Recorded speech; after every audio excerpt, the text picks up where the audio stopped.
to share this little testimony here, that God loves us. God, He cares for us. He's not limited to our beliefs. He's not limited to our minds. We went to a mosque, and when we get to the mosque, it was the prayer time. It was in prayer time, and so my husband with another friend, they went to the men's side, and we went to the women's side. So I have more testimonies of what happened in the mosque that I will share in another videos. But here there is only one testimony I really want to share. So we went to this at the prayer time. So I went there, and the women are standing in line, and it's a prayer time, and I could hear the sound of the imam praying, and they're praying. So I walked into this room with all those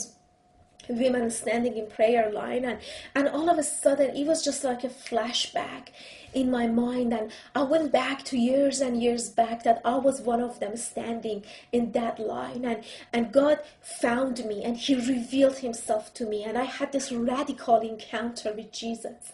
And so I stopped there, and I lifted up my hands, and I closed my eyes, and I said, Jesus, I pray for these people. There is a hope for all of them. I was one of them standing in the line. Open up their eyes, God. Open up their understanding. And I was just praying, and I think I came to myself. I realized that I'm not really praying to myself. I was a little loud, but it was loud there anyways, and people were praying. So I turned to my left side, and I saw two girls are sitting there and playing with their phone.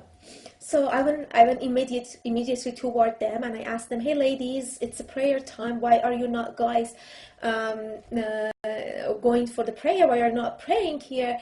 And so one of them told me, "Well, we believe that you have to be clean, ceremonially clean, to be able to go for prayer, and that's time of the month for us that we are not clean, and we can't just go to the prayer." And I said, "Well, what do you mean? Like, if you can really clean yourself and go to God, you don't really need God. And also, I want to know, like, God doesn't like you. He doesn't accept you to come and to listen to your prayer or to your request because you are unclean of something He Himself has given you." And they just looked at me. They were like puzzled. They couldn't really. They don't know what to say.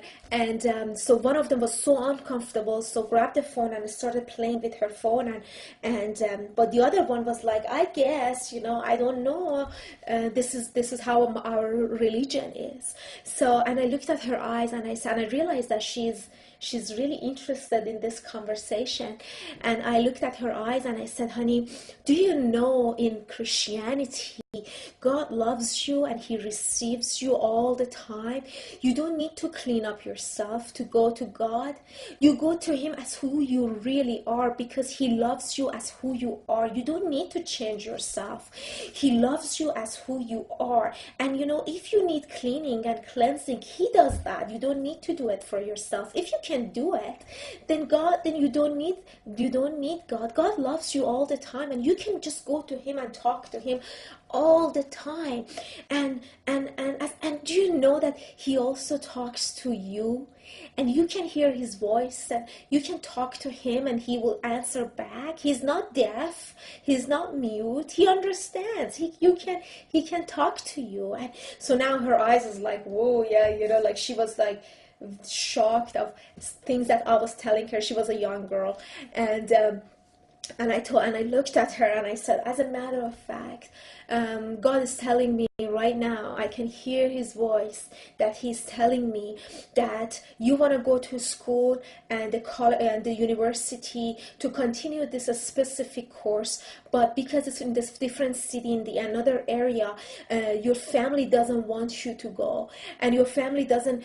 They say, well, it's against our religion, it's against our belief, and they don't want you to be alone in another city or another university, and you are really upset about it. It broke your heart, and God just showed me that you were crying and asking Him to help, and because you really want to do this." So she started weeping.